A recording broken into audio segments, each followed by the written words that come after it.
अस्सलाम वालेकुम दोस्तों, मैं हूं बिलाल मोइन और आप देख रहे हैं बिलाल मोइन यूट्यूब चैनल। अच्छा भाईजान, बात यह है कि 49 मिलियन रियाल ओमानी के टेंडर्स जो हैं वो टेंडर बोर्ड ने इशू कर दिए हैं। और 49 मिलियन ओमानी रियाल के टेंडर्स का मतलब है lots of work, lots of jobs in the market.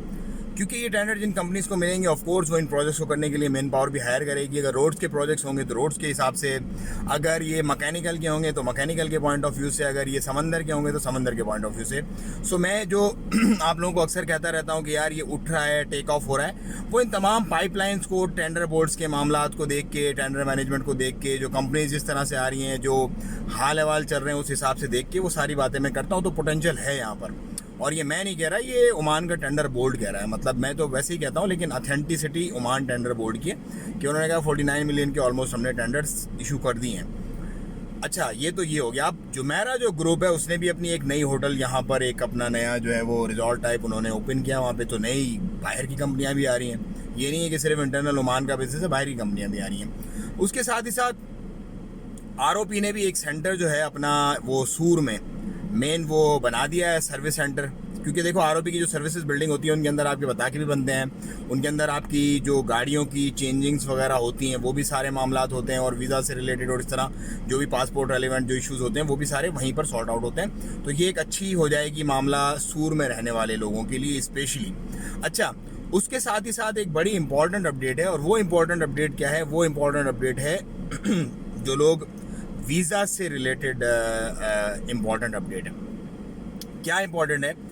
Important ये है कि बहुत सारे लोग अभी इस इंतज़ार में बैठे हुए हैं कि यार बस अब वैसे भी माफ़ तो है ना फ़ाइन, तो चलो फिर देख लेंगे, कर लेंगे, हो जाएगा, देख लेंगे। तो देखें, आपकी मर्ज़ी, मैं बोलता रहता हूँ, लेकिन आप इसको वेट ना करें तो आपके लिए ज़्यादा बेहतर है। आपका अगर वक्त हो गया है, बिस्मिल्लाह करके जाके आप अपना वीज़ा लगवा लें। ऐसे ना कुछ सरप्राइजेस फिर आप लोगों के लिए सामने आए, फिर आप बोले यार ओहो ये क्या हो गया हमारे साथ। क्योंकि कुछ ऐसी चीज़ें हैं कि सारी चीज़ें मिलके एक चीज़ बना लेती हैं। अरे मुझे कॉल कौन कर रहा है भाई? वेट वेट वेट, आयशा मैंने डिक्लाइन कर दी क्योंकि मेरा फ़ोन कनेक्टेड है उससे, तो वो टी करने लग गया था उससे। और उसके बाद कौन सी बात थी? हाँ, वीज़ा वाली। वीज़े अपने लगवा लें, वीज़े को रोके मत।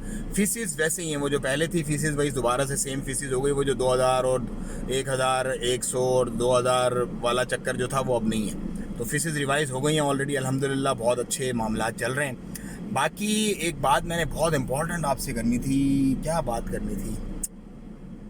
चलो जब याद आएगी तो फिर मैं आपसे डिस्कस करूंगा। मैं यहाँ से करता हूँ, घर से जाके आपसे मिलता हूँ। दुआ में याद रखें। अच्छा, भाई को देख रहे हो शूटेड वूटेड, अब ये मीटिंग्स का कुछ सिलसिला मेरा चल रहा है, और ये आने वाले दिनों में भी चलता रहेगा। कुछ दो ईद के बाद, ईद वाला हफ्ता, ये अगला हफ्ता पूरा, और उसके बाद कुछ काम चल रहे हैं इंशाल्लाह।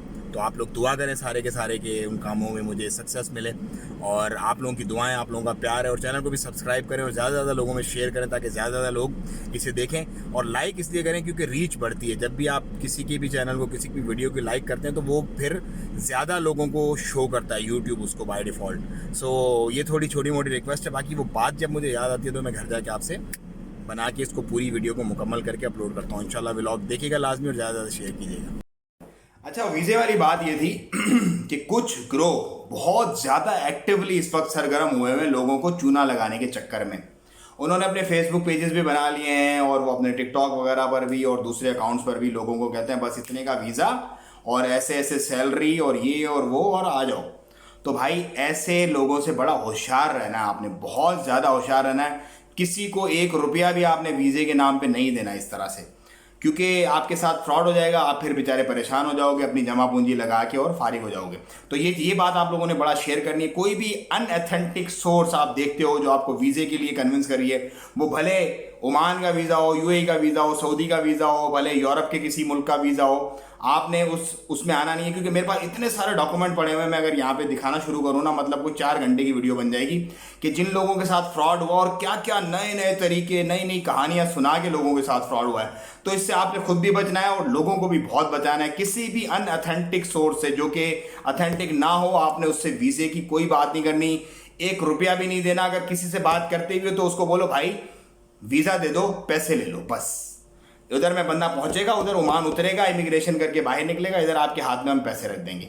आधे भी पहले नहीं देने, बाद में कुछ नहीं देने, बस पहुंचेगा इधर बंदा, पैसे मिल जाएंगे, क्या मसला है, क्या भाग के थोड़ी जा रहे हैं। लेकिन अगर पहले आपने दे दिए तो बस फिर आप परेशान हो जाओगे बड़े। मुझे तो इजाज़त, दुआओं में याद रखें, अपना और अपना बहुत ख्याल रखिएगा, वीडियो को ज़्यादा से ज़्यादा शेयर कीजिएगा।